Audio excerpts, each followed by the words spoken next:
Winners are not people who never fail but people who never quit. बहुत बड़ी बात है। जो जीतता है, विजेता, वो व्यक्ति नहीं होता जो फेल नहीं होता। फेल होना तो एक अच्छी बात है क्योंकि इससे अनुभव मिलता है। फेल होना, बोले गुरुजी फेल तो फिर होना, मतलब एक प्रकार से लोग उसको गलत क्यों मानते हैं? वो गलत आप मानने देते हैं जनाब उनको। क्यों? क्योंकि आप फेल होने के बाद उस लड़ाई को छोड़ देते हैं। लोग अपनी राय बदल लेते हैं जनाब जब आप लगातार मेहनत के बाद कोई सफलता प्राप्त कर लेते हैं।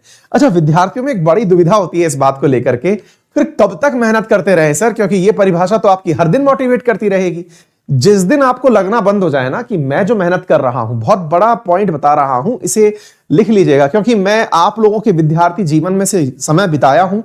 खुद विद्यार्थी जीवन आपके साथ साथ पूरे टाइम जीता हूं। शिक्षक की ये लाइफ रूटीन होती है कि वो एनी टाइम स्टूडेंट ही होता है। जब वो आपके सामने भी है तो वो भी आपको एज ए शिक्षक और एज ए विद्यार्थी दोनों ही विचार दे रहा होता है, तब जाकर के वो आपकी बातें समझ पाता है। एक बहुत अच्छा आज मैं आपको आंसर दे रहा हूं।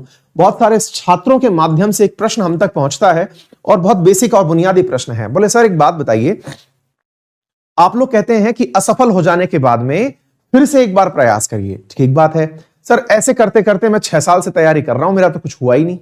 बहुत सारे छात्रों को मैं जानता हूं, कई जानने वालों को जानता हूं, लंबे समय से तैयारी कर रहे हैं, 6-6 साल तैयारी करते हो गए, कुछ निकल ही नहीं रहा है। किसी को 4 साल, किसी को 3 साल। बोले सर इस लाइन को आप लोग लिख देते हो, हम लोग फिर मोटिवेट होकर पढ़ना शुरू कर देते हैं। अब मैं आपको इसका एक बहुत सटीक तरीका बता रहा हूं। आप लोग तैयारी कब छोड़ें, मैं क्विट करने का आपको तरीका बता रहा हूं क्योंकि अल्टीमेटली मोटिवेशन देना बहुत आसान होता है, नेवर क्विट। लेकिन अब मैं आपको बताता हूं when you can quit. Quit उस समय करिए जब आपको लास्ट टाइम और इस टाइम के परिणाम में अंतर दिखना बंद हो जाए। क्लियर?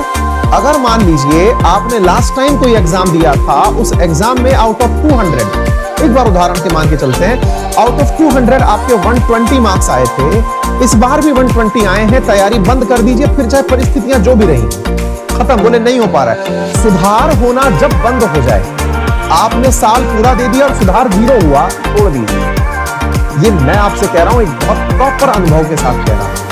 अपनी दिशा बदल लीजिए क्योंकि आप उसके साथ जस्टिस नहीं कर रहे हैं। और कब तक मत छोड़िए। लास्ट टाइम 120 आए थे, इस बार 130 आ गए, इस बार प्रोग्रेस है, मत छोड़िए। जब तक मत छोड़िए जब तक वो नहीं छुड़वा दे आपको, मतलब जब तक ओवर एज ना छुड़वा दे आपको। आप सफलता जरूर प्राप्त करेंगे। यानी कि याद रखिए, आपकी तैयारी जब प्रोग्रेस दे रही है, आपको कोई भी कार्य अगर प्रोग्रेस दे रहा है, वो आपके पैमाने। बोले सर ऐसे तो फिर मैं क्या एग्जाम का इंतजार करूं क्या? मेरे कुछ मित्र स्टेट पीसीएस की तैयारी कर रहे होते हैं। स्टेट पीसीएस की तैयारी में एग्जाम ही 2-2, 3-3 साल में होता है। 2-2, 3-3 साल में पेपर होता है सर। एक अटेम्प्ट के बाद अगला अटेम्प्ट 2 साल बाद आएगा। हमारे राजस्थान की अगर मैं आपको बात करूं तो राजस्थान एडमिनिस्ट्रेटिव सर्विसेज का एग्जाम 2016 में हुआ, फिर 2018 में हुआ, अब 2022 में ही होगा।